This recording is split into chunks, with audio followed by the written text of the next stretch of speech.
Welcome to our first workshop for our Interlude Music Festival. Welcome to the Valhalla Brass. Thank you for joining us tonight, and of course we'll have a great concert later. Bumped something on my phone.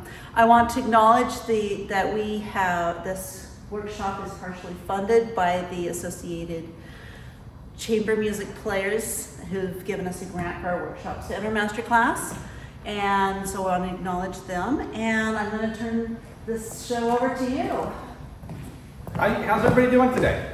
Good. Good? We're good? Thank you for being here. I kind of want to get just a taste of what everybody does, right? I know what Rose does. But what's instrument? What do you Violin. Violin, and do you play in any groups? What's your Yeah, I'm in the concertary group that's playing. Thank you for right. being here. Yeah. So you're further away. What's your story? Are you just checking things out? You play an instrument? I play the flute, Fantastic. and I retook it up recently with Rose as my teacher after many years of not playing, but I'm excited to be playing again, and I'm just starting to get into chamber music again. Fantastic. Fantastic. How about the two of you? I play flute. Flute? And CMP. And which do you like? CMPs in this group. She's in the youth program. Oh, fantastic, great. Well, one of the things that I hear a lot of people say is, my favorite thing to do is play in chamber music. So one of the things we wanted to talk about was why do we say that? How do we get there? What's great about chamber music that's different than, say, playing in the big orchestra? And in a big orchestra, generally speaking, we have a conductor, somebody who kind of makes decisions for us and sort of gets things going. And our job is to look at the music and watch the conductor and put that together. And that's very rewarding, and we love doing that. But it's kind of fun sometimes to remove one of those elements, in this case the conductor, and make some decisions on our own. Now what we want to do with this particular workshop is kind of show you the process of what we do. We've got a couple of pieces that we're going to play, but as you musicians know, we're always working on stuff forever, right? There's never an end in sight. No matter how good we think we've got it, there's always an end. So we've picked a couple that we're going to kind of look at and kind of give you a bird's eye view of what we do in terms of making those decisions and how we would perform it later without a conductor. And we would love questions, and we love any sort of input that you might want or have. If you want to come up and look at our music and see what's going on and how we do that, please do. It's an invitation to come up and see what's going on. We actually welcome that. So the first thing that we're going to do today is we want to kind of feel what the room is, right? So we rehearsed twice this week, and both of them were vastly different, crazy different. So we rehearsed in my empty house, I think it was Thursday. Tuesday. Thursday. Tuesday, it was never mind. It was this week, and it was an empty house, and it was wood, and we all were like, whoa, there's way too much reverb, we can barely hear anything. Then I think we rehearsed on Sunday night in a church. We thought this will be great, but there's carpet on the floor, and so it was completely different. So the first thing we want to do is we're going to pick a tune that we know pretty well. It's our opener. It's got a little bit of flash to it, and we don't have to do a whole lot of thinking, right? It's straightforward. The articulations that we're going to choose are all pretty straightforward. And it'll give us a chance to really kind of hear what's going on in here, plus it'll give us a chance to hear how we react to each other. So here is, and you'll hear it again in about an hour, Amor Vittorioso by Gastaldi.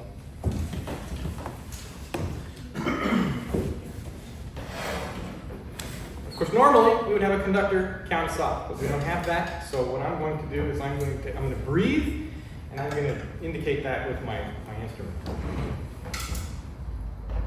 I'm going to look around at my guys, my folks, and make sure everybody's cool.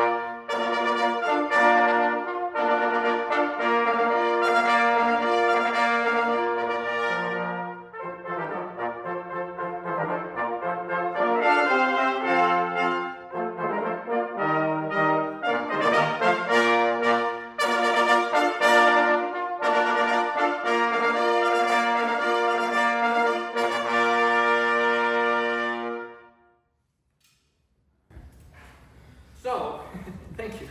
So what we were able to figure out from that was a lot of stuff, a lot of information. In my head, what I was thinking of was, this is pretty good. This room is actually a quite nice room to play in, better than the other two that we've already played in, because I was able to hear Gabe really, really well. And it's vital as the same instruments that we play the same for a lot of this stuff. We have to listen to each other, we have to have the same articulations, the same length of note.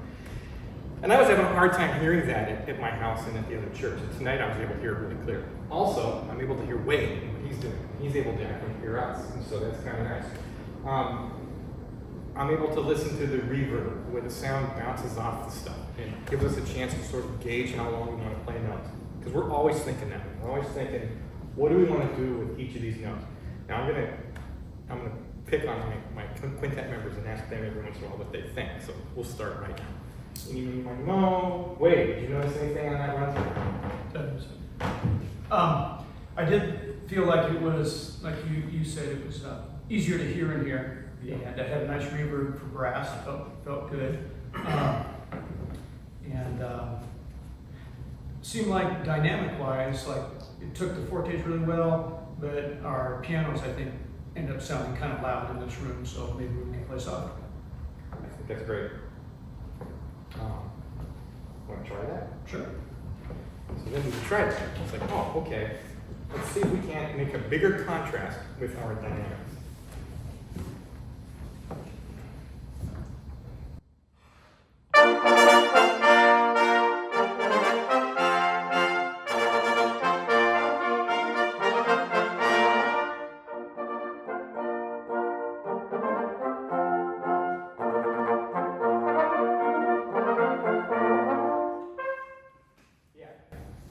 The funny part about that is, I think we do that in any situation, not just necessarily because of the room. I think that was a really good comment as a musical solution. So, good stuff. I feel pretty good about this. You guys feel pretty good about the room? Yeah. Yeah. So we're going to move on to a second tune. This we're going to go to King. And again, you're going to hear about this a little bit later, because I assume you're going to stick around for the concert. Yeah. And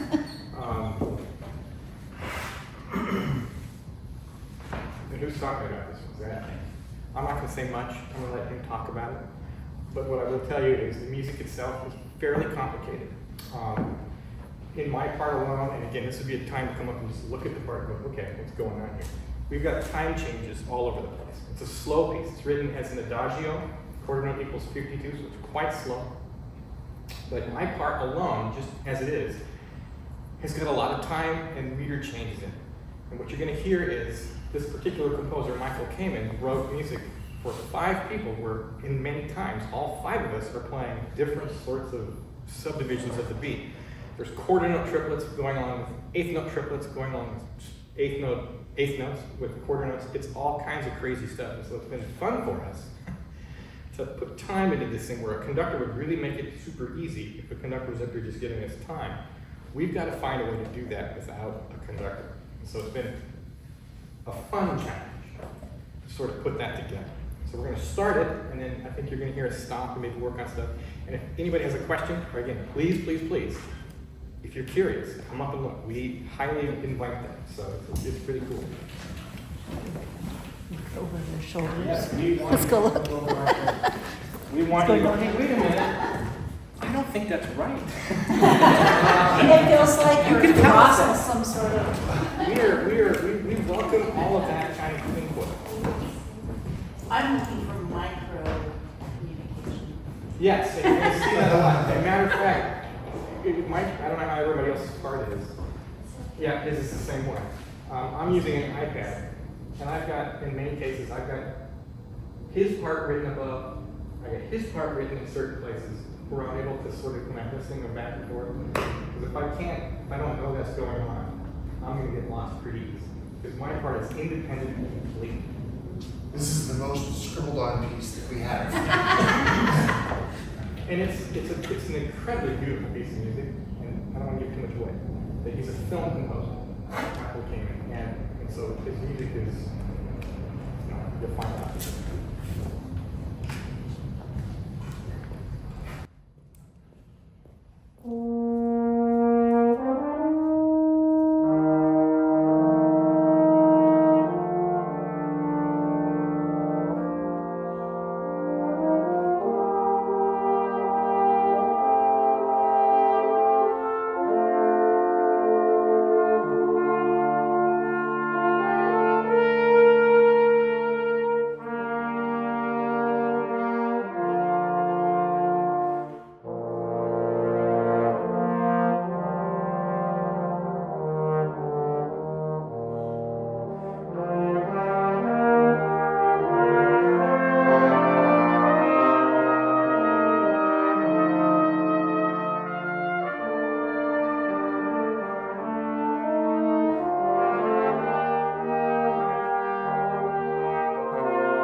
questions yet? Any thoughts? Well, like I said, I was looking for like micro communication and like little tiny movements Oh, and things like that. And so I'm watching Wade kind of like do that. And so is he kind of like your conductor? Nope. Not at all. Ever? Yes, in some, at Yeah, certain sometimes. times, we are definitely cued into Wade for, like, on our way into letter C, on our way into letter D. There's like places where we're cued into each one of us. Right. It's, For, there's some but it person. moves around all the time. Yeah.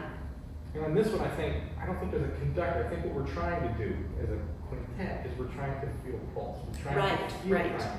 I don't think one person's trying to lead anything, right? Right, So right. we're relying on each other to help each other out. So sometimes one of us will rush, or one of us will drift. And it's helpful that we're all sort of communicating on some sort of level. So what are those levels? Well, one is pulse, right? And so you saw Wade doing it. I was trying to do it. Keith is doing it. I've got the subdivision written in my part. And even with all of those things going on, I started to feel it slip a little bit right there. And I didn't feel them slip. They were doing great, by the way. I felt this person slipped, which is why I stopped. And so I was like, okay. And there's also balance. Sometimes if the balance is off, you don't hear the pulse. It's Exactly. off as well. That's true. This is a good room. And I'm sweet. Yeah. We heard nothing. We were like, so that's one of the things that we're doing. Anna, can you turn the Your camera day. on? Lines up with Zoom. The gate. the Ages, three trumpets that go into the down. Right there, and we're not always lined up on that. Say that louder, what? Oh, I was just gonna Yeah. say that those of us that have downbeats on the second measure of A aren't necessarily lining up with the person who has the melody, which is Gabe in that case. So we need to put our downbeat with him. There's also a lot of rubato in this piece, a lot of little speed ups and slow downs. So that's something else that's the challenge. How did you practice that at first? Like, obviously you played this piece long enough that you just kind of naturally know where things go. Honestly, not till I listened to it did it really make sense. So listening to a recording first, and then sort of rehearsing and learning everybody's parts. I mean, there's that old saying, you learn your part at home, you learn everybody else's part at rehearsal. So I'd say listening to it was where it really helped. But knowing how his part goes, I could tell if he's slowing down a little bit or. I remember the first time I read this with you guys, we couldn't get letter A to letter B together at all. Yeah. Because we just had no clue what everybody else was supposed to be doing. So that section, that just 8 bars right there, it took us a long time. We to broke figure things it out. down a lot, right? We would say, let's just have 2 players play their part, and we would listen to that isolated. Then we would count a third. Then we put them all together. And we'd break up 2 others. And it was a little bit like building a Lego model, right? We were putting pieces together, taking them apart, and listening. It was true rehearsal. And so, and Gabe's right, listening is fun. It's like limited one thing. Sometimes we don't have recordings, right? Yeah. Do you have a score that you're looking at so that you see all the different parts? We do. And we pass that around, we can look at that, and we can kind of see how things are. We absolutely do. So That's very helpful. like the extra stuff that you put on, you borrowed from the score in a sense. Sure. I mean, this stuff was more a discussion, like, hey, what do you got in measure 8? And we just lumped it in. But yes, we've done exactly what we said also in the past. We take a score, and I'm like, oh, I can see what's happening with the horn part versus what's happening with the trumpet part. Yeah, scores are very valuable. I would say another way you can do it is use a metronome and just don't have any tempo changes. Just keep the metronome going and just try to play through it without musicality. Just to line things up. Because the goal there is to get the rhythm right. And then once you have the rhythm right, then you can add a little bit more layers of dynamics. Then once you get that right, then you can add a little bit of tempo changes. So here's a question. If you're in a performance and something goes off a little bit, how do you communicate that so it can get back together? It's a great question. We move. I would tell you this. Downbeats, we give each other downbeats in measures in an attempt to communicate where we are. In this particular piece, is to me a little bit more integral than everything else that we play.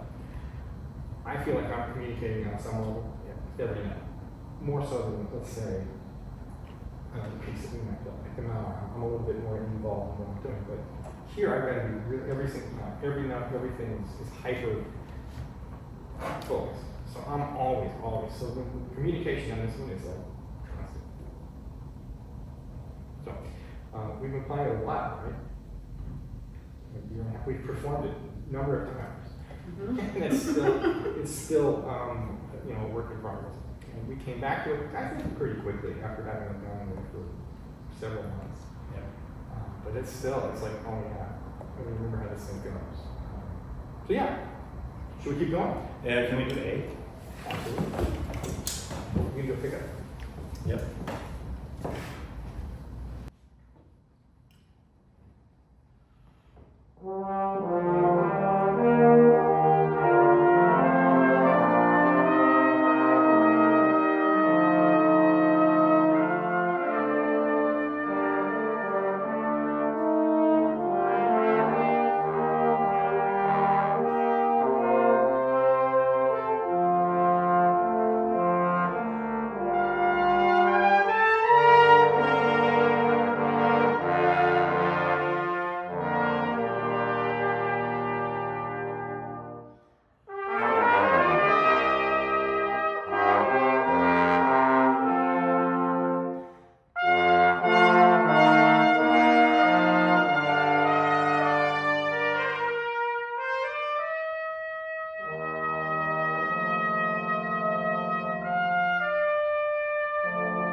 If you're looking, I've got a thing that says solo and it says odd tempo. And at the odd tempo, which is a happy moment for any musician because that means everybody's in a, we're back to a reasonable thing. We all have in the second bar of the odd tempo, I think I heard this, all 5 of us have a chord and a 2 eighths. Yeah? Sure. And to me, that's like a pillar. That is like a beacon, a lighthouse in everything. No matter what's going on, as you were saying, how do you guys get back on? I find places like that where we all go, I'm like, okay. So that's it. I don't know if you heard that, but it was all kinds of this, and all of a sudden, we all went into a similar rhythm. Then it would go, it splinters again after that. But, any thoughts? Anyone want to stop? I wouldn't mind a single beat, right? Yeah, the fermata, the 4-beat, we just need to coordinate playing after the. We were going 4 camps, Yep. And then breath. Yep. You want to start before that? I'm going to go back to 8. Okay.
Because Gabe's going to need that.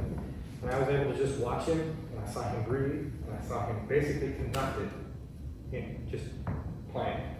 And it was gold. So once I was able to really do that, it's easy. Well, I think the importance of breath in communication is big. All instruments we try to copy the human voice, right? The human voice was first, and so we've all tried to copy that. And breathing is, even violin players breathe before they play, even though they don't have to. But it's just a good way to communicate that we're starting, And throughout the piece, all our little stops, we try to breathe together. Yeah, it's phrasing. Making sure that all of our stuff is in. I thought that was great. Yeah. Okay, so let's bump ahead to C. Yeah, can we, us three, do C? Right on C. Yeah, right before C. Or before C. So that measure One four. measure. What are you looking for? Make sure we're all together. We have 16ths and triplet 16ths. Yeah, And it's a multi retardando. yeah, with the multi-retard. So, what does that mean? What does motel mean? Yeah, well, we're gonna figure that out together. Everyone's So we're gonna mind figure is- that out together. What that means. Different for everyone.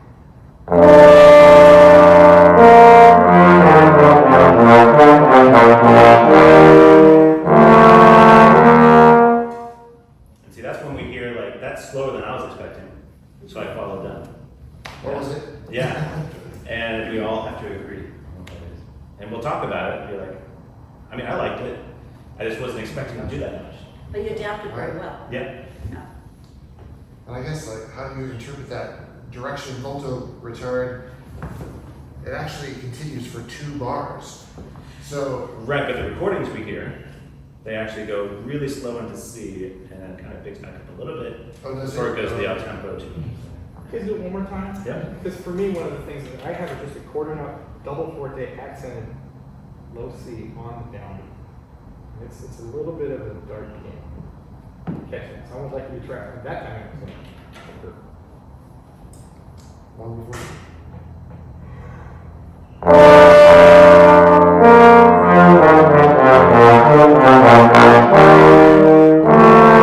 What's your rhythm in the downbeat of C? Quarter note, half note. Bar, B. What's yours? Same thing. Because Well, I just have a quarter. I had quarter notes. Okay. Can we do it with everyone? Yeah. Because it's harder to hear them when we're all together. Yep. Same spot, one before Yep. C. Does that work for you?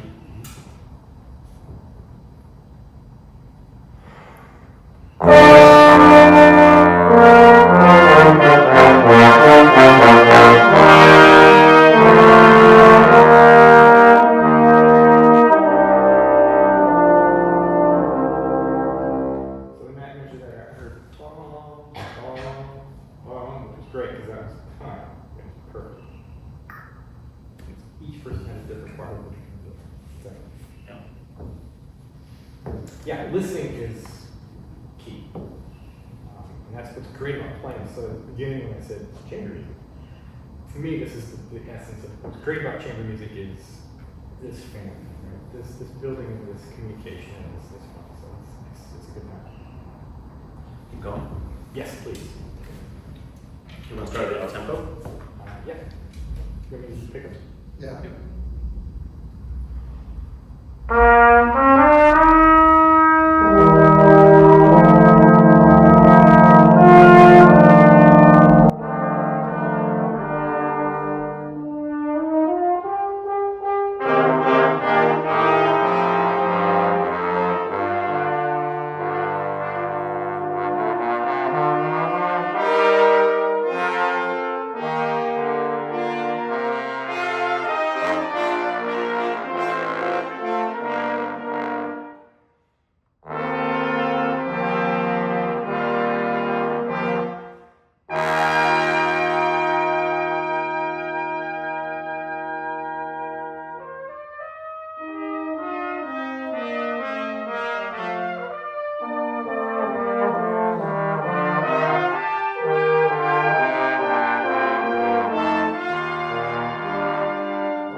kind of had a little bit of a cello rondo where we wanted to be on the piano also.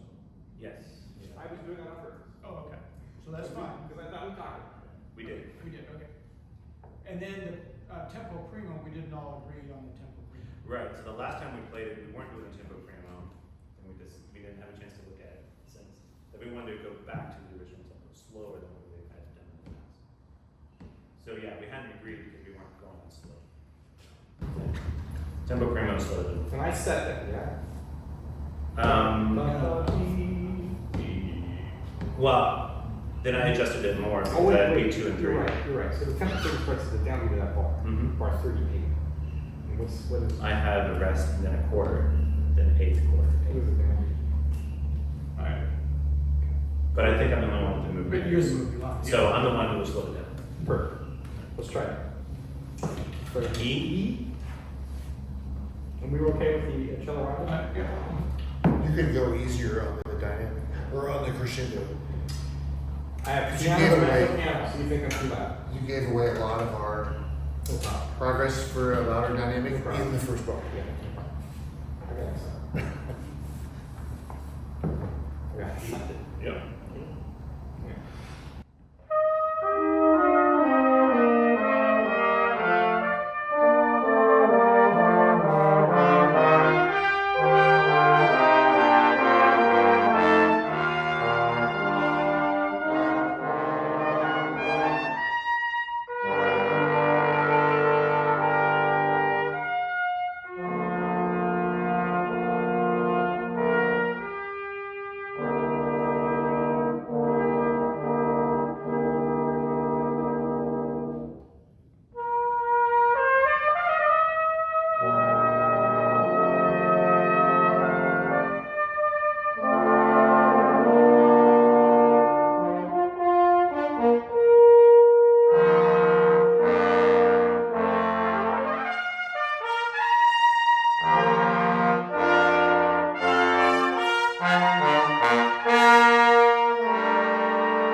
Last beat.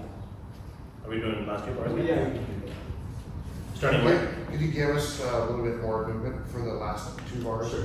You want me to lead that? Sure. Please. Yeah. Not only the last note, but the last two bars, those three chord notes. Did we want to get into it or start last? 2 bars. Let's do the last two. Okay. Okay. Hiccups.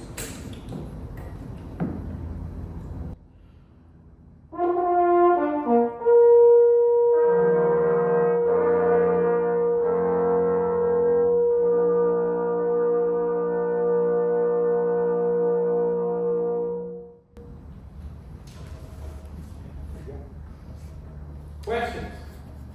One comment. Huh? One comment. Please. Measure 46, when we play the first part of that bar, we're still at forte, and I think a lot of times we jump up to the fortissimo there. Which my part, please? 46. Well, earlier, a long time ago, we said that we would do a forte plus in that bar. Oh, we did. Okay. To give us something on our way to the fortissimo. Okay. So That's that's fine. that's what I wrote in long. I don't know. What did that- I changed music and because mine got so messy, so I might have forgot to do that. Oh, okay, yeah. Well, and part of why we did that is to help me, Okay. because to Could play you the scream? higher note, it's hard for me to play it softer. Okay. That's also some constraints is our own abilities to, that we have to think about. Okay. I'll do forte plus. I have a question. What would you say would be factors of your most useful and productive rehearsals versus rehearsals that have not been productive? Having an agenda before. Like knowing what we're going to work on. And Which is embarrassing as well, right? yes. But that's why sometimes I ask for it, because I have limited time to prepare. And so I would like to know what I'm playing when otherwise it won't be useful. Since my part won't be as prepared as others. Blake's a new dad, so Yeah, that too. I know. time is more important. Yeah. I mean, the better the group gets, the easier it is to do more spread out rehearsals. You know, I know like groups like the Boston Brass and the Canadian Brass, and all of those players who play in those groups don't live in the same town. They all live scattered all over the place. So what they'll do is they'll come together for a weekend or a day, and they'll spend 3 to 4 to 5 hours basically building their show, and then they'll disperse, and then they'll get together whatever they want to do for their concerts. You know, have a quick touch-up rehearsal. But generally speaking, they're ready to go. And that's kind of the thing we strive for, is that kind of thing. We have an advantage that we get to pick new music a little bit more often than they do, because I noticed that when those groups do that, they play the same show at every concert for the year. It's like a solo violinist. So the Tchaikovsky violin concerto with 9 different orchestras. That's what they're doing now. Here's Tchaikovsky. But yeah, so it's sometimes we talk too much, sometimes we get on the phone, and those are things that are unproductive. But I think we're pretty good about when it's time to do things, we get it done. And I'm pretty happy with our production, even when we're kind of winging it. Yeah, I mean, sometimes I feel like we get lost in the weeds. Like we're worrying about this little detail for like 10 minutes, and we got like 30 more minutes of music that we gotta look at. And so it's like, all right, yeah, we want the details to be there, but there's also reality. We can't do it. Well, and Sunday night, there were 2 or 3 things that we didn't even play. Right, because we spent the time on it. And we didn't need to look at the other ones. They were more. Yeah. Yeah, I'm interested in how you build up so much trust that like you were able to say you got too loud too fast. You know, like, and there wasn't a fist fight over it. Come on, you know that in a lot of groups that's hard to say. That's a great question. Well, he doesn't even know where I live, so. My favorite thing about this quintet is these are all players better than anybody I've ever played. All of these 4 people are like spectacularly good players. Every time I leave a rehearsal, I'm the one who gets the home work stuff. And I love feeling that. But there's no ego in this group, right? Nobody feels anything other than let's play great. So I don't even, it doesn't even bother me. If he's not being a good drinker, I already know. He's literally going, you're too loud. And he's 100% right. So I noticed that, and my question is, how did you build up the trust so that that was possible? That's also a good question. Part of that, I believe, I'll let these guys kind of make their take, but we also play, all 4 or 5 of us, in different groups across the entire region, right? So Keith and I played in Broadway shows, we played in orchestras together. He's just next to me in the symphony. We've done everything. I've done the same thing with all of these players in different places. So we've built up this sort of friendship, this sort of this reliance on each other to be give each other backs. So I look at it more as he's looking out for me rather than telling me what to do. And that's the way I meant it too. Right. I knew all that. I was, Yeah. So I'll jump in. So I think if you understand that we're all in it together, and no one, some of us might have all different opinions, and you come knowing that you might be vetoed, or you might not work. It might not work out the same in the group. Like some of these I've played 5 times before in 5 other groups, and it's completely different, right? And it's just because we have agreed that this is how we're going to do it. And so when you come in with that mindset, being able to discuss things like that, you're too loud there or something like that, it's just, that's kind of what Scott meant by checking your ego at the door. You know, just because you know what you want to do isn't always the way it's going to be. And that's how chamber music is. We don't have a conductor telling us what to do. We decide ourselves. Yeah, and somebody tells me I'm rushing and dragging or I'm sharp. I mean, any of those things in this group, it's welcome. Plus, I want to jump in, because sometimes we know that happens. We're focused on probably something else, and we didn't know we were drinking. And so, you know, it's also good to have another ear to tell us, hey, you're drinking. But to your point, that's rare. This is the only one thing in my life I've been into where somebody hasn't gotten so mad and thrown something in that. What groups have you played with?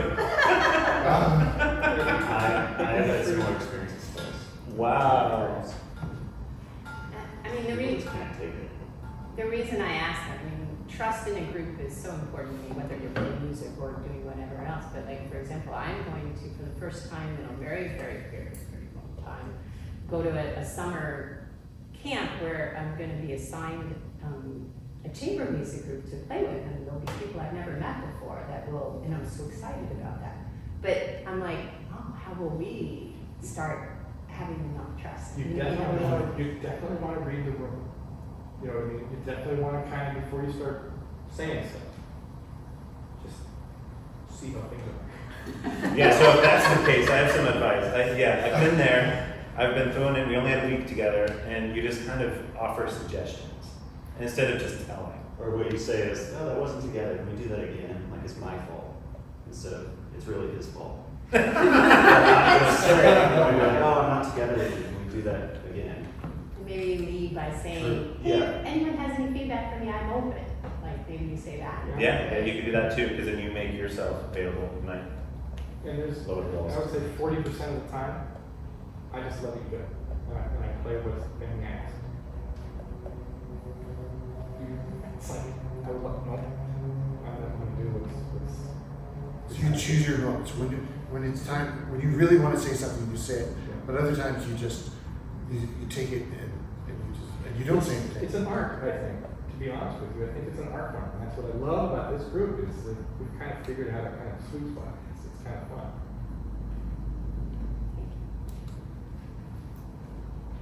Good luck with your group later this summer. All right, you guys want to try another tune? Give them a little bit of a taste of it. Anybody have it?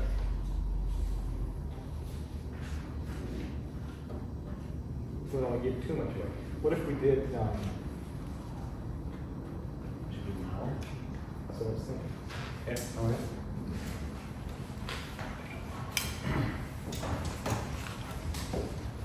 So the thing about the mouth, and who's talking about this one? This is getting me on. Too much because I'm sure he's got some great things to say. This one's much, much less difficult. And so what we get to focus on is a completely different aspect of brass quintet. What I'm going to be worried about is I'm going to listen to him mostly and see if I can be as exactly different. Whatever he does, he's playing the first part in this, so I'm going to try as hard as I can to be wherever he goes. It's like the Blue Angels, you know, airplanes. He's the leader, and whatever he does, I'm going to do my very best to do exactly what it is. Is that because you're second trumpet? Yes.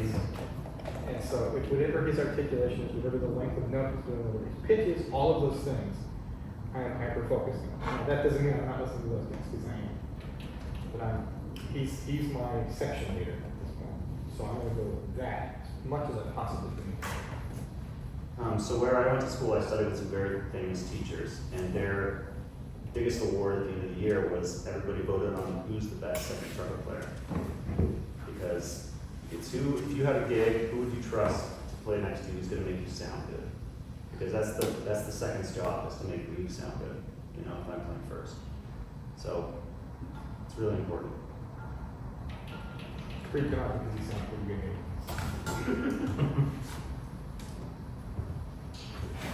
Do you want to start the top, or do you want a particular movement, or? Yes, sir. Okay.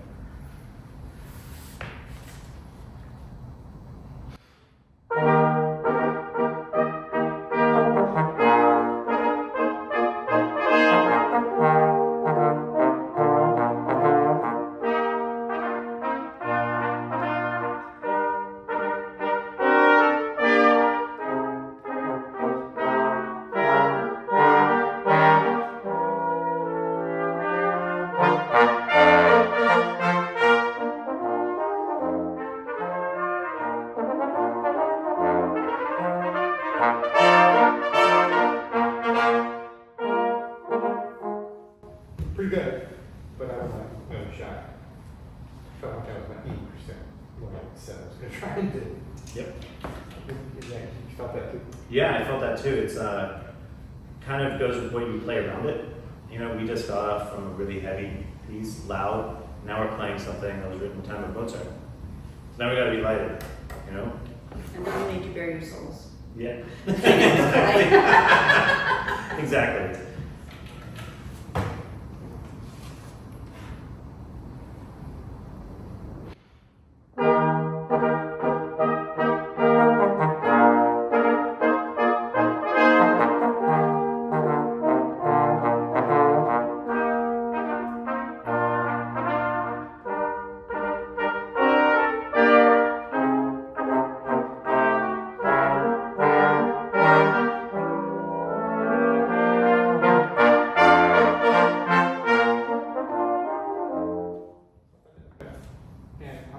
You guys might have told a story.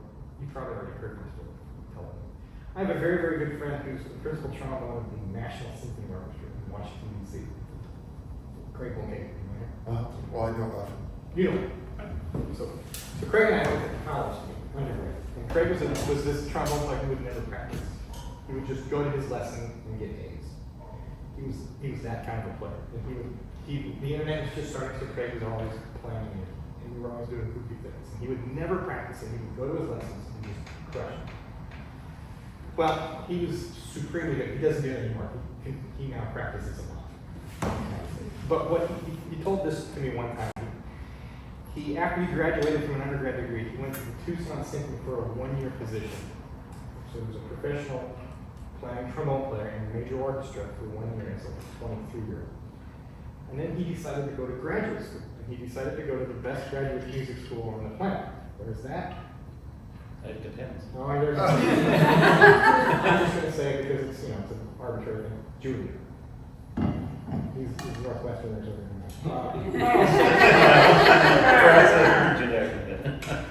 He went to Juilliard to study with Joel Leslie, who is arguably one of the best trombone teachers ever lived.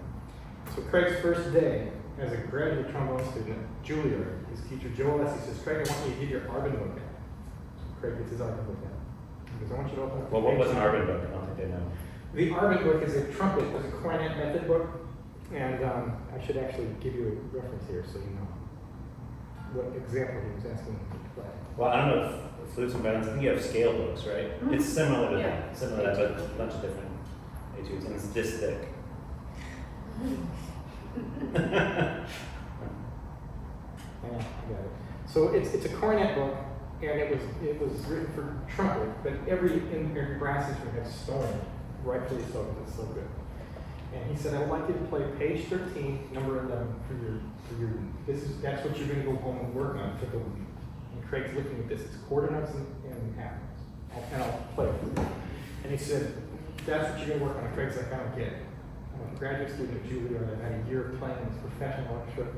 This is what you want me to work on at Juilliard?" And so here's what he does.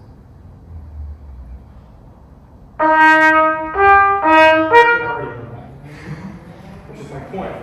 Joel Leslie said every single note has to be perfect. Your articulation has to be exactly right. The length of the note has to be perfect on every single note. And it has to be this way. It's 2 lines long. It's barely 12 seconds of music. So to come back to the mouth, that's where I'm at.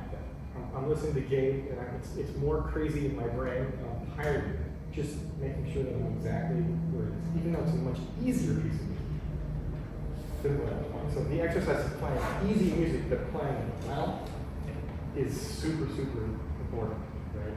We always are looking for that really hard, difficult thing to play, but man, playing mile number 1 perfectly, I think is difficult. I was going to add that in graduate school, actually it was undergrad, my teacher did the same. So you start on book 1 of something that high schoolers or junior high would play, but she wanted you to play every single note exactly how it's written on the page. If there's an accent, it's got to be an accent, staccato, speed staccato.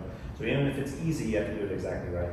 It's a really great exercise in just getting things right. Focus, exactly.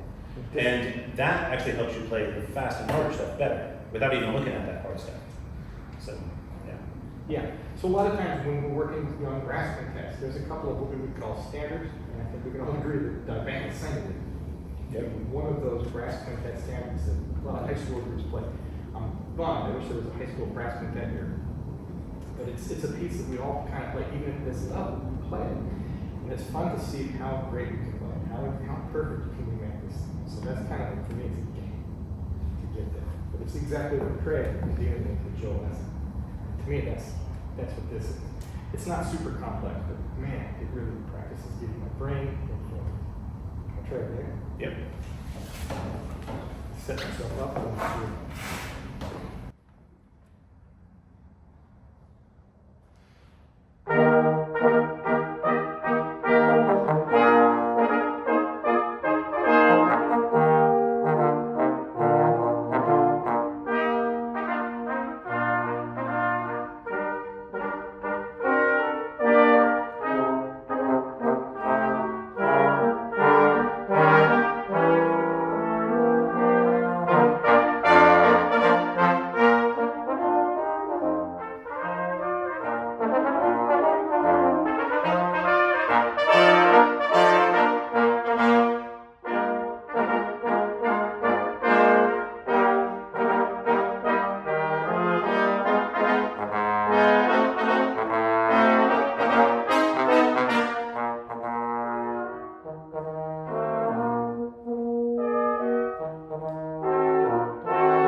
We can always do that. Yeah. I mean, always. Yeah, it's pretty loud, D. So, Sure was.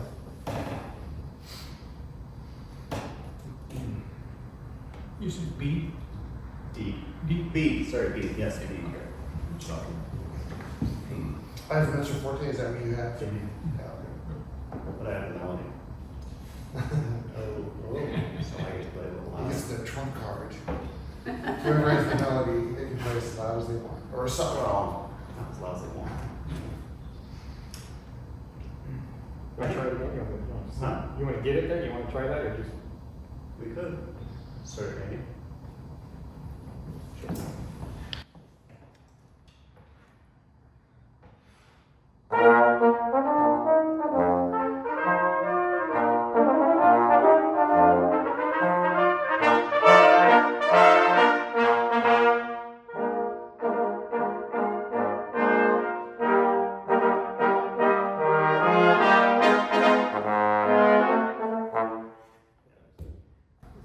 Feels more like a mental piano. Yeah. In general, that's one of our favorite things to work on is dynamic. As brass players, we generally, that's our problem, is we have a tendency to get loud and heavy. Thank you for this stuff. Yeah. And to circle back to the beginning, this is what we test when we get into a new room. The balance. Questions? Questions? Questions? How did you meet each other? Like, But how I- did you find each other? That's more. How do we find each other? Match.com.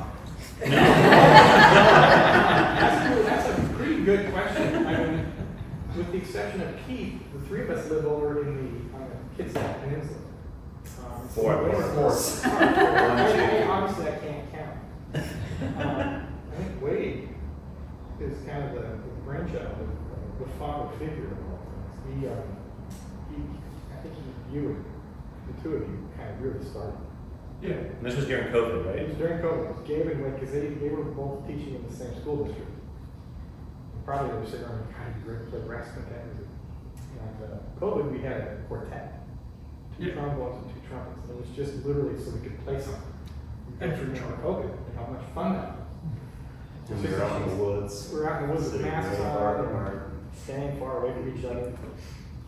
Which we said, we need one, we need a different, we need a tuba, we need whatever, because we needed to make this a brass quintet. So that's how I kind of, Keith, of course, lives in Stonehenge, right? And the reason he's the best trombone player in the entire land. So it's kind of great. He's one of the better players. That's good. So yeah, that's how we met mostly, is that we work together in other places. We see each other in various other orchestras, Yakima Symphony, Tacoma Symphony, various places, and since we live close, it's kind of easier to do so. Yeah. Actually, when you guys first started, you had all members were over Kitsap County. And a trombone player was in the Navy band, which is what got me up here. I was in the Navy band until 2016. So I knew people there. Yeah. So then he had to move away. Then we got up to Keith. So, yeah. Did you have Skylar first? We had Skylar, And then then Leland? Leland. It's gonna get a little complicated, I suppose, but I'm moving Yeah, Scott's moving tomorrow. to Oklahoma. Yeah, real close. Oklahoma City. So we haven't 100% decided how to deal with that yet. We'll figure it out. Yeah. But Well, we're still around. As I said, it's night to get tonight, so for me, it's like, I think we'll stop Yeah. here, unless you guys have any other questions. Well, thank you very much. Go ahead. Yes, I just want to say I appreciate it. It was very nice. And we appreciate you coming. We appreciate you coming. Thanks for coming. It is 100% one of our favorite things to do. I think we speak for everybody. Playing brass quintet is, we often will play brass quintet music for the craziest gigs.